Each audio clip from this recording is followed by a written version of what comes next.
சாந்தி. அவ்யக்த சமிகை 11 ஆகஸ்ட் 2026. பாபா இன்னைக்கு நமக்கு என்ன சொல்லி கொடுக்குறாருன்னா, जब अपवित्रता अर्थात का महाशत्रु स्वप्न व संकल्प में भी वार न करे तब कहेंगे डबल अहिंसक. எப்பொழுது இந்த அசுத்தம், இன்னைக்கு பாபா சொல்லி புரிய வைக்கிறது காம விகாரம், இது எண்ணத்திலும் அல்லது கனவில் கூட உங்களுடன் யுத்தம் செய்யக்கூடாது. அப்போது உங்களை டபுள் அஹிம்சையாளர்கள், இரட்டை அஹிம்சாவாதிகள் என்று சொல்லலாம். ஸ்தூல ஹிம்சையை நம்ம கண்டிப்பாக யாருக்கும் கொடுக்க போகிறதில்ல. யாரையோ திட்டுறதோ யாரையோ அடிக்கிறதோ அந்த பக்கமே நம்ம போக போகிறதில்ல. ஆனால் எண்ணத்தில் கூட எங்கேயாவது ஒரு அந்த காமிக்காரத்தினுடைய ஒரு டேஸ்ட், அதனோட அம்சவன்ஷம் எங்கேயாவது இருந்ததுன்னா கூட ஒரு ஆத்மாவை நம்ம இம்சை பண்ணுறோன்னு அர்த்தம். ஸ்தூல இம்சை கிடையாது, ஆத்மாவை இம்சை பண்ணுறீங்க. ஏன்னா நமக்குள்ள அப்படிப்பட்ட எண்ணங்கள் யாரை பிரத்தியாவது வந்ததுன்னா அந்த எண்ணம் அந்த ஆத்மாவுக்கு போய் டச் ஆகுது. அப்போ அவங்களுக்குள்ள அந்த ஒரு தேவையில்லாத எண்ணத்தை கொண்டு வர்றதுக்கு நம்ம நிமித்தமாகிடுறோம். அப்போ இன்னொரு ஆத்மாவினுடைய தூய்மையை நம்ம ஸ்பாயில் பண்ணிடுறோம். அவங்க நல்லா இருக்கிறாங்க, நம்மளுடைய எண்ணம் அங்கே போய் ரீச் ஆகுதுன்னு அவங்களோட தூய்மையை நம்ம வீணாக்கிடுறோம். सदा बाय बाय की स्मृति सहज और स्वतः स्मृति स्वरूप में रहे. அதனால பாபா என்ன சொல்றாருன்னா, சதா நீங்கள் நாம் ஒருவருக்கொருவர் சகோதரர்கள் எனக்கூடிய நினைவை நேச்சுரலாக வச்சுக்கோங்க. இந்த ஞானத்தை எனக்கு நான் புரிய வைக்கணும்.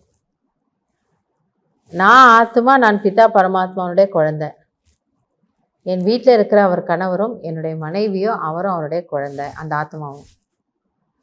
ஏன் அப்படி பார்க்க போனால் என் பொண்ணு பையன் எல்லாருமே அவருடைய குழந்தைங்க தான், ஆத்மாக்கள். அப்போ நம்ம நேச்சுரலாகவே நாங்கள் எல்லாரும் சகோதரர்கள், ஒரு அப்பாவுடைய பிள்ளைங்க. அந்த ஒரு அப்பாங்கிறவரை நடுவில் கொண்டு வந்தோன்னா இந்த பிரச்சனை வரவே வராது. ஒரு அப்பா 2 பேரும் ஒருத்தரை பார்த்து அப்பான்னு சொல்கிறோம். எனவே நீங்கள் ஒருவருக்கொருவர் சகோதரர்கள்.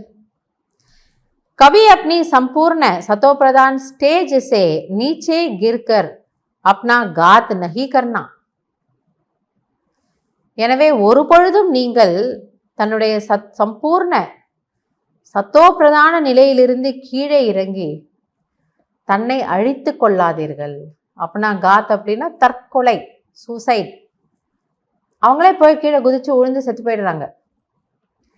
பாபா சொல்லாரு, நீங்க இந்த மாதிரி ஒரு வேலை செய்றீங்க, சங்கல்பம் கூட வருதுன்னா தற்கொலைக்கு சமம், சுயம் ஆத்மாவை அழிப்பதற்கு சமம்.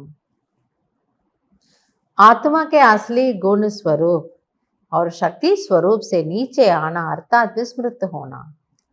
ஸோ துவாபர யுகத்தில் நம்ம செய்த ஒரு பெரிய தவறு, நம்ம ஆத்மாதாங்கிறத மறந்து தேகோடு நினைக்க ஆரம்பிச்சு பெரிய தப்பு பண்ணிட்டு. ஸோ உங்களுடைய உண்மையான ஸ்வரூபத்தில் நிலைத்திருக்காமல் உங்களுடைய குணஸ்வரூபம், உங்களுடைய சக்தி ஸ்வரூபத்தை மறந்து அதிலிருந்து கீழே வருவது என்றால் தன் சுய நினைவை இழப்பதற்கு சமம். यह भी पाप के खाते में जमा होता है.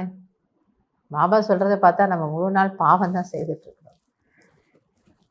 இப்படி நீங்க தன்னை மறந்து அப்படியே ஒரு கோமா பேஷண்ட் மாதிரி இருக்கிறீங்க இல்லையா, இது கூட பாவ கணக்கில் சேருமா? ஏன்னா தேக உணர்வுல வந்துடுறோம், அதனால சொல்றாரு. அது கூட ஒரு பாவம். நீங்க யாருன்னு உங்களுக்கு இவ்வளோ புரிய வைக்கிறேன், உங்களுடைய அஸ்லி ஸ்வரூபம் என்னன்னு புரிய வைக்கிறேன்.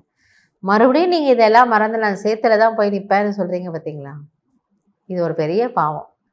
பரமாத்மாவினுடைய சக்தியை, பரமாத்மாவினுடைய நேரத்தை, அவருடைய மகா வாக்கியங்களை அலட்சியப்படுத்தக்கூடிய பாவம் தயவு செய்து செய்யாதீங்க அப்படின்னு பாபா சொல்றாரு. எனவே இது எல்லாமே கவனத்திற்கான விஷயம். இந்த மாதம் முழுவதும் பாபா என்ன சொல்லிட்டு இருக்கிறாரோ எல்லாமே கவனத்திற்கான விஷயம்தான். ஜஸ்ட் கொஞ்சம் அட்டென்ஷன் வச்சா நல்லா அவர் எதிர்பார்க்கக்கூடிய அந்த ஒரு உயர்ந்த நிலையை நாம் அடைய முடியும். எனவே இதில் கவனம் வைக்கலாம். சங்கல்பத்தில் கூட எந்த ஒரு தேகதாரியின் பிரதி அசுத்தமான எண்ணம் வரக்கூடாது. அதுக்கு பதிலாக பெஸ்ட்டு, இது என்னோட சகோதராத்மா நினச்சிட்டு போயிடலாம். இன்னொரு சங்கல்பம் வர்றதுக்கு முன்னாடியே இது என்னோட பிரதர், இது என்னோட சகோதராத்மா, சகோதரன். தேங்க்யூ பாபா. நல்லது. ஓம் சாந்தி.